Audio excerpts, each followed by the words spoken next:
GCMMA guys, coming to you with our UFC 303 card breakdown.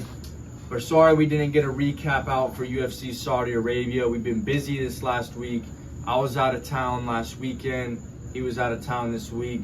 This was the earliest we were able to get this shit recorded without the Zoom video, which from a close friend who watches the channel said sucked. So we were gonna do you guys a favor and not record there. Really quickly, two things I wanted to cover. Number one, appreciate anybody who's a returning viewer. You know, you guys are the reason that we record this shit every week, and that it's not a complete waste of our time because we see the support you guys give us. Even if you're not liking and commenting on the videos, you still see, you know, people are viewing it, people are rocking with it. And number two, I'll just, in like less than a minute, I'm gonna try my best. Wanted to give a recap over the UFC Saudi Arabia. He can say something if he wants to. Number one, Jaron Gordon got robbed. Number two, Johnny Walker should retire. He's chinless at this point. Shara Bullet is not as impressive as I would have expected him to be with an opponent on, what, 3 days notice. No. We fucked up picking Sergey Pavlovich. Tom Aspinall took a piece of him and is never getting it back. And guys, we told you Robert Whittaker was probably going to get a KO, and he did it in the first round. Yeah, regarding that card, it was a good card because we had a bunch of shitty ones before that. Anybody who was picking Ikram, I really do not understand that at all. But of course, hindsight's 2020, whatever. It's whatever. Jared Gordon robbed by the judges. UFC sold out to Saudi Arabia, boys.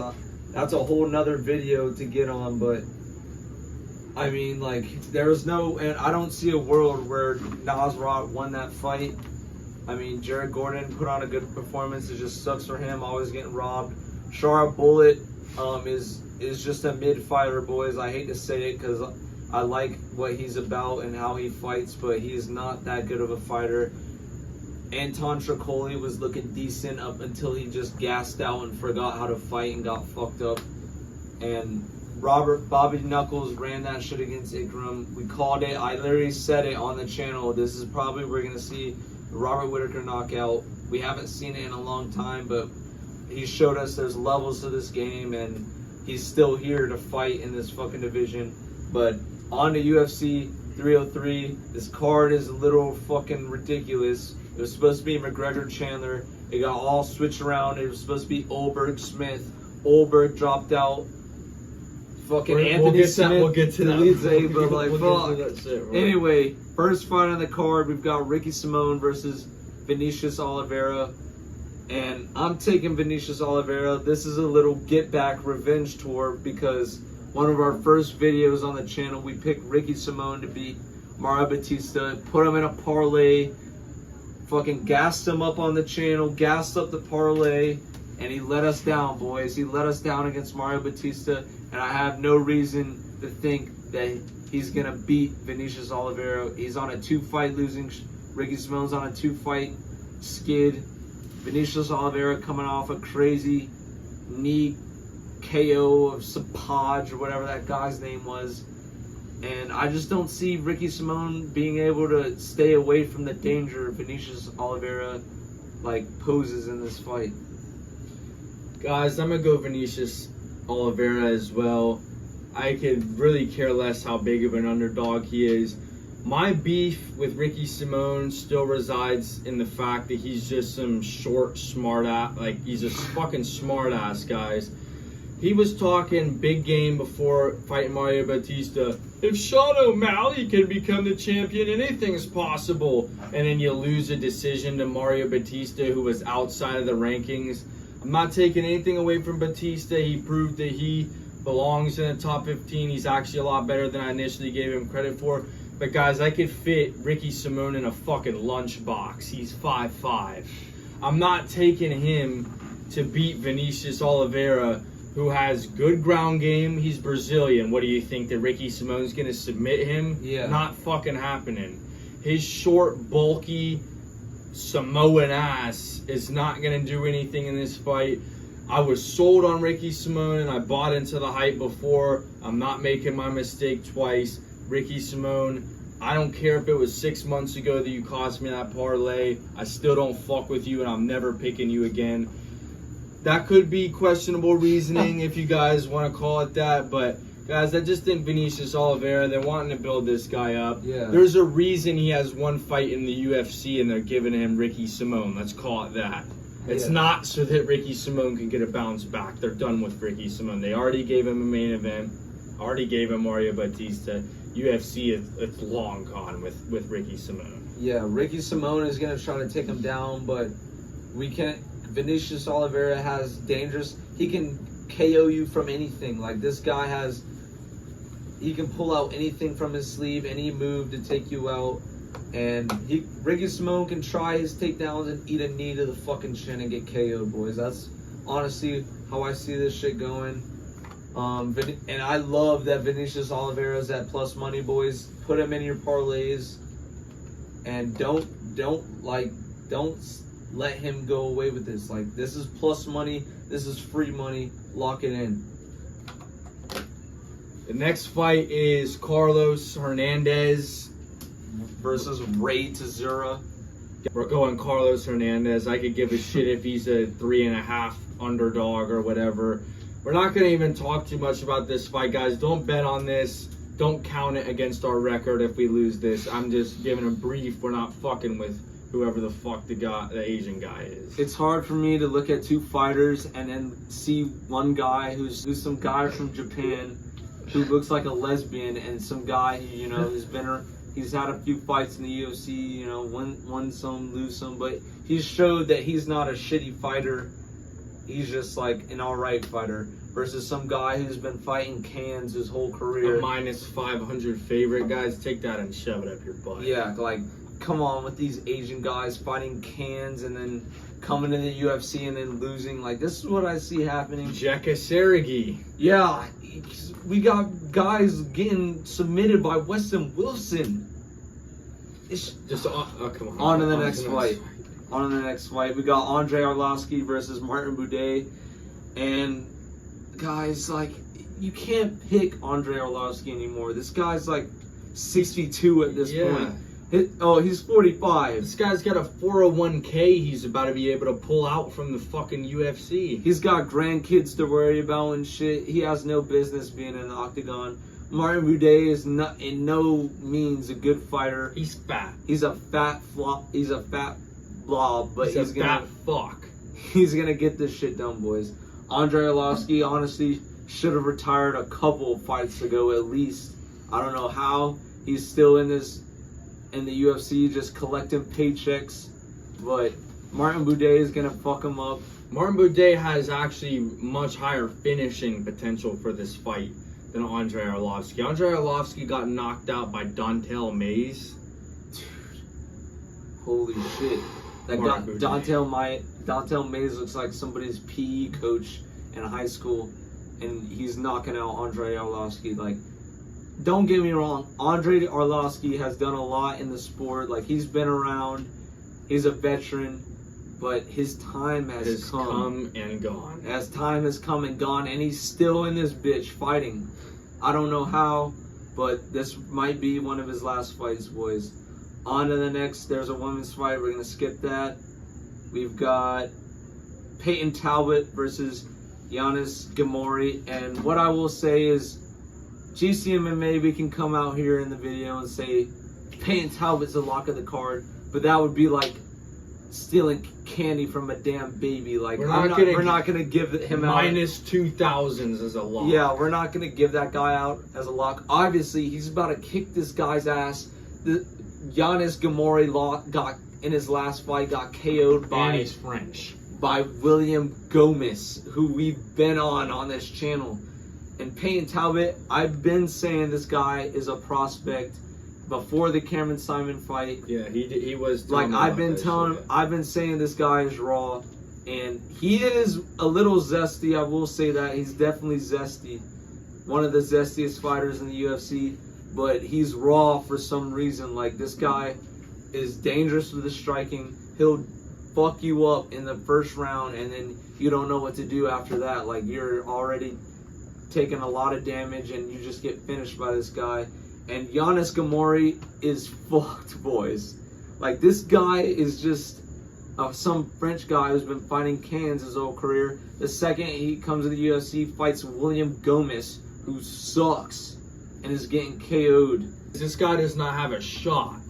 Yeah, this honestly, I think he is he a bigger favorite than Bo Nickel was? Damn near the same. Damn near, it's about the same. But in my opinion, Payne Talbot should be, like, honestly one of the biggest favorites in There UFC. should be a lock on this Yeah. fucking thing. Like, you shouldn't even be able to bet on it because Yeah. the casino is just gonna lose Like, money. putting him in a parlay isn't gonna make you any money, but playing the prop on this fight, I would suggest taking Talbot by KO in this fight, because you'll get like I think it was minus 170. You'll get much better odds than minus 2,000, minus 1,600. He did submit the opponent before Chase Simon, though. So, guys, to be honest, let's just not even mess around with this fight. Let's enjoy it. It's going to be a spectacular knockout. This is going to be a good one for, like, if you're watching UFC with your boys and you're like, dude, watch this guy. He's about to finish this guy in some way. Like, this is going to be a good one for the people who don't really follow this stuff. But, guys, let's not bet on it. Yeah.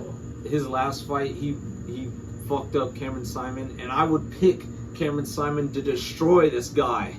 Gamori, whatever the hell this... Let's not even go there, boys. Let's just go to the next fight, because we could talk about that shit all day. Up next on the card, we've got Charles Jourdain versus Jan Silva. Boys, this card is giving us hot underdogs. Jan Silva is an underdog. Payback. Anybody who's been watching us since 297 knew that we lost with Ricky Simone pick. We lost with Charles Jourdain. These guys are getting their asses kicked on this card because they let GCMA and our subscribers down, guys. This is our revenge tour for that shit, because that was one of our first videos. We had our reputation on the line. Nobody really knew who we were, and we were giving out these picks. And we picked Jourdain, we picked Simone. This is our revenge tour. We're locking in these Brazilian underdogs to fuck these guys up. Charles Jourdain on a two fight losing streak right now. To Shane Burgos. Same with Ricky Simone. Like Charles Jourdain, the thing about him is he has moments in these fights. He had that Sparta kick in like 2021. Yeah, he has moments, but he'll have one moment per fight in a close fight that gets him the win. Like, this isn't going to be a Jan close Silva fight. is one thing. He's a big 145er. He's big for 145. He's definitely bigger than Jourdain, has more power than Jourdain. And if Jourdain wants to take him down, Jan Silva has grappling. And we've seen Jourdain on the ground. He can't do shit on the ground. Guys, we just can't pick against the fight nerds. Yeah, the fight. I'm telling you right now, and you can come to this video after the fight, whatever. Even if Jan Silva loses, the fact remains, the fighting nerds camp, you need to look out for these Brazilian guys.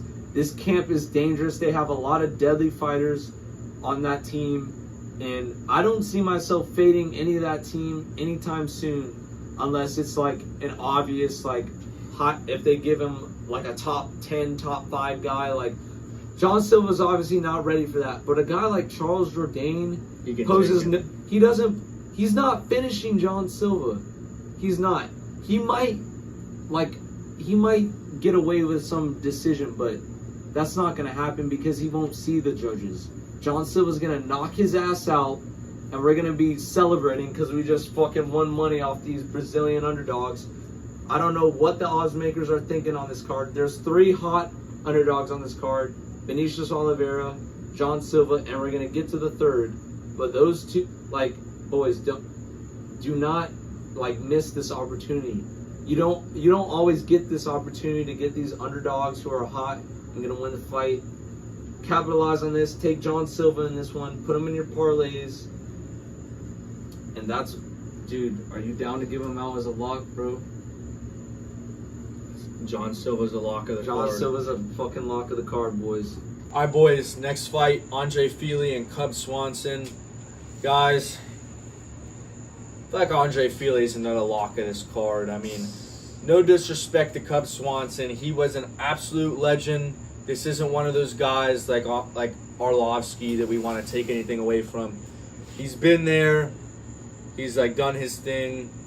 He might be a Hall of Fame fighter, guys. Like, he's had some pretty good scraps in the UFC, but he's 40 now. I just can't really trust him the same way. I know in the pre-fight media he was talking about he got back surgery and he feels better than ever, but guys, I'm not banking on that.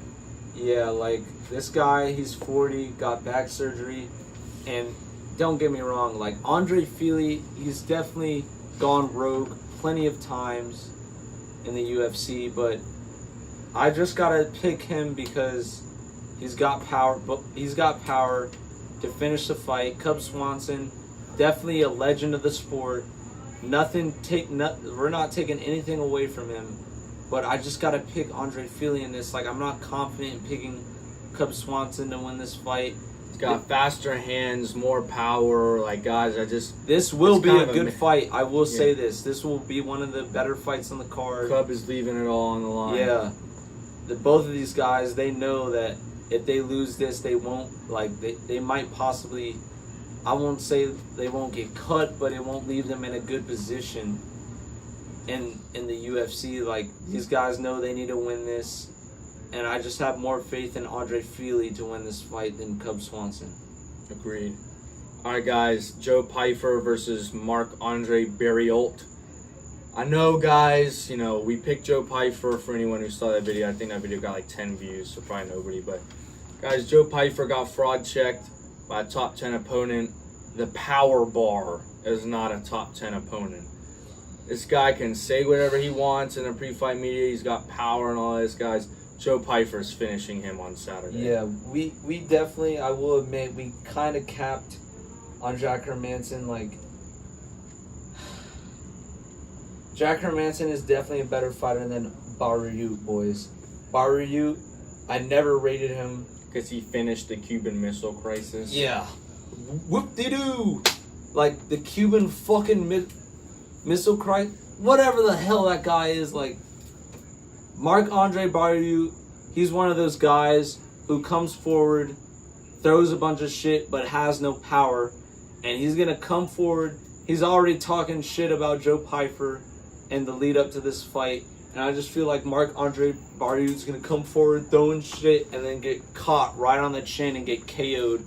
Joe Pyfer has good wrestling. And some shit to prove. Like, that was honestly kind of embarrassing of a performance in his last fight. You could tell the pressure got to him. He was fading. He beat the fuck out of Jack Hermansson in that first round. But after that, the Joker fucking bit down on his mouthpiece and was there to fight, and Joe Pyfer didn't know what to do.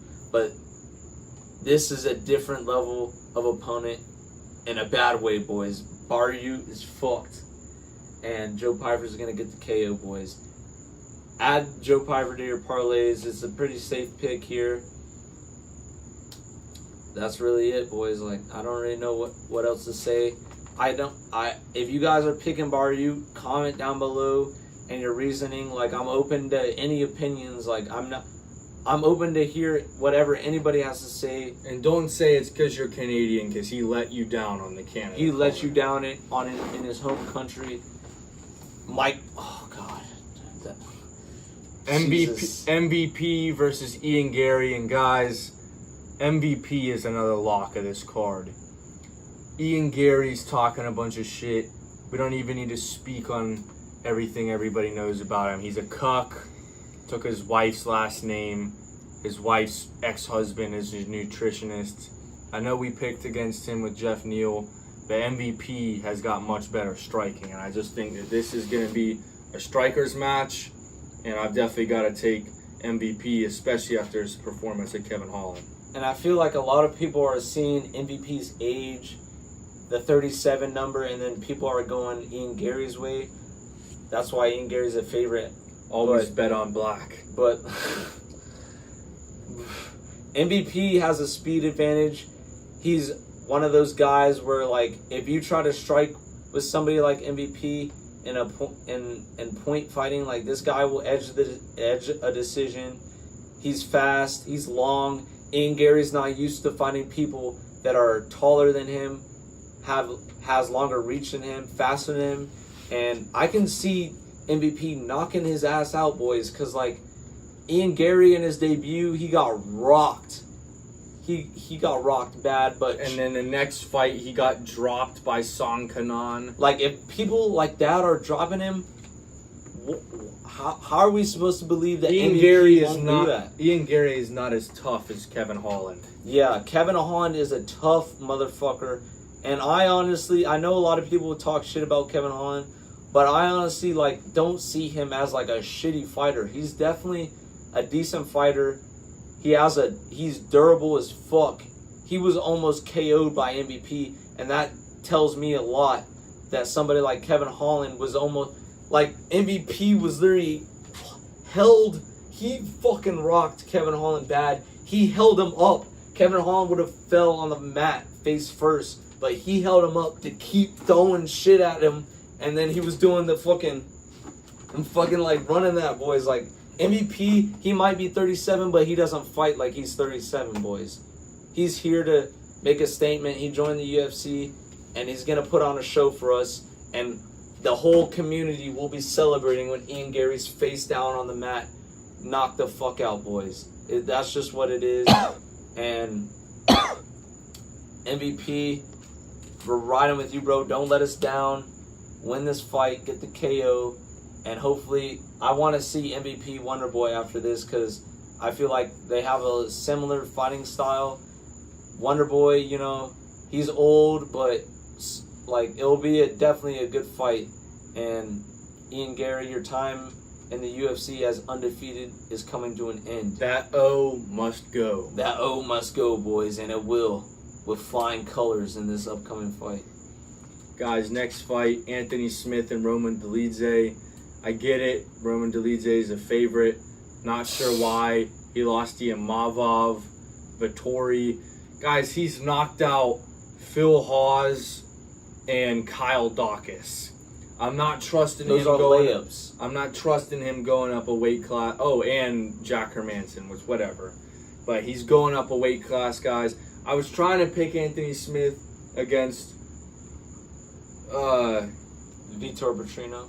Petrino at 301, and I didn't against my better judgment, guys. As old as he is and as delusional as he is, he's not a bad fighter, and he's certainly not worse than Roman Dolidze up a weight class.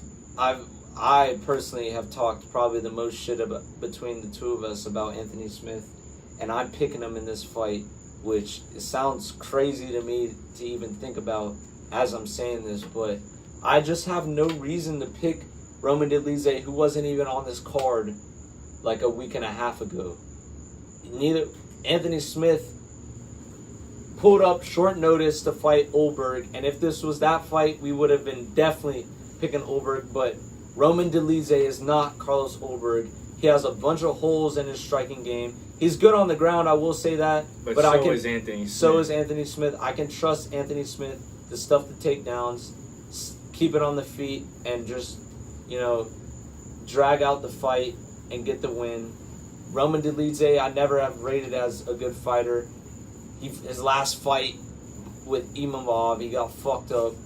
And I just don't even see a reason where you can pick Dolidze in this. Can't do it, guys. I can't do it.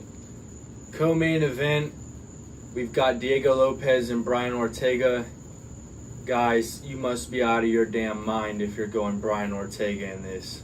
Brian Ortega got his ass kicked in that first round by Yair Rodriguez. And if Yair Rodriguez had any type of ground and pound, I don't know why, I can't explain this, but Yair Rodriguez, just his ground and pound is just fucked. He can't do anything with it. And if he can't finish you on the feet and it goes to the ground and pound, you have a decent chance of surviving. I have a decent chance of surviving. I like Yair Rodriguez, but I'm just disappointed in that whole fight. But Diego Lopez is a different animal. He has killer Brazilian jiu-jitsu. Both of these guys are good jiu-jitsu, and I can trust Diego Lopez. If it gets to the point where he gets stuck into some shit on the ground, I have full faith in him to either get out of it, get a submission over T-City, or just fuck him up on the ground. The thing about Diego Lopez, he's honestly one of my favorite fighters in the UFC. because he's not with any bullshit. The fight starts, he's in your fucking face throwing shit. And we've seen T-City get, like against Yair Rodriguez. Yair was in his face throwing shit and he was crumbling. The only reason he won is because Yair has no ground game at all. Diego Lopez, he will fuck you up on the ground. Like, this guy is a problem in this division. And I've been saying that ever since that he came up on short notice against Movsar Evloev and had a close fight. And fuck Movsar Evloev. I hate that guy. I don't honestly... The UFC isn't giving his ass a title shot. He doesn't deserve it. He doesn't deserve it, boys. This guy has what? Does he even have a single finish? Not in the UFC. He has, like, this guy is fucked. And Diego Lopez is here to prove a point. He's going to fuck On up. short notice, he's coming out hot, swinging. Shout out T-City. Shout out Lopez for coming in short notice. Stepping up. Saving this card. This is going to be a good fight. It is a 5-round fight, which you could say could lean T-City's way if it gets to those later rounds, but it's not. It's not going to get to those. It's not going to get to round 4, 5, or even 3. I could see this fight being done in the first or the second.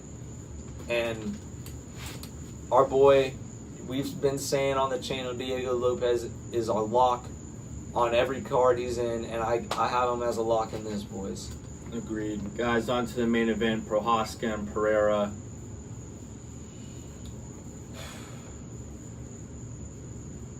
Boys, I've had a lot of trouble predicting this fight, I'm not going to lie. I think, because there's different ways you can look at this. Jiří, his legs, he got fucked up by the leg kicks by Rakic. Rakic definitely did damage to him in that fight, but he, like I predicted, he stuck through the damage and finished Rakic. I'm going to have to go Pereira, boys. Like, we might fade each other on this one, but like Jiří, I like Pereira, but Jiří hasn't given me a reason to pick him. He's more active in this fight, but that's the only factor that I had to pick him. He didn't address the leg kicks in the Rakic fight. His legs got fucked up. Pereira has much better and far more damaging leg kicks than Rakic. Way more power, and we saw in the first fight, Pereira led him into the trap. He was weaving the shit. Jiří thought he was going to get him against the fence, and then the fight, fucking Pereira has those heavy hooks. One shot is all it takes from Pereira, and I know Jiří has power too, but I just don't, I don't know, bro. You go ahead, because I feel like we're going to end up fading each other on this one. Guys, I've got to go Jiří in this fight, and it's not because I don't like Pereira. I think he's a very nice addition to the UFC. He's had one of the fastest rises. He's a legend already. He's a legend, guys, and there's no denying that. All I'm gonna say is that I would really like to see the trilogy between them, and I think that Jiří has made some adjustments since that last fight. He's been in a cave for 3 days and shit, guys. Like, this motherfucker's crazy. He is crazy, and I just don't think that I just don't think he's going out in this fight like the first one. The reason why this fight is so interesting is because this isn't like a full training camp. These guys are facing each other. This is like short notice, who on any given day can beat each other. And I could see Pereira winning this, yes. I can't lie and say there's no way. But guys, I just got to go with Jiří on this fight. I mean, he's got some very dynamic striking, and I would say much more dynamic than Alex Pereira. Alex Pereira has more power and is more likely to knock somebody out. But Jiří, I mean, he's just got a lot more tools in his toolbox. Spinning elbow, uppercuts, and shit. And I think he's going to be very aware of not getting caught with that left hook. And he's worked on his footwork. I mean, the kicks, he knows he's open to the kicks. So, guys, I could be dead wrong, and I might look like a fool for saying this, but I'm going to have to go with Jiří in this fight, and I really want to see that trilogy, guys. Whichever way this fight goes, This card is going to be awesome, guys. Just wanted to say, if you guys made it this far into the video, we appreciate everybody who's supporting the channel week in, week out. We're sorry we weren't able to give the content for the reaction on the Saudi Arabia card, but boys, we're back. And we hope everybody has a good Saturday. Hope you guys are watching with some friends. Hope everybody stays safe on Saturday, most importantly. And GCMMA out. See y'all, boys.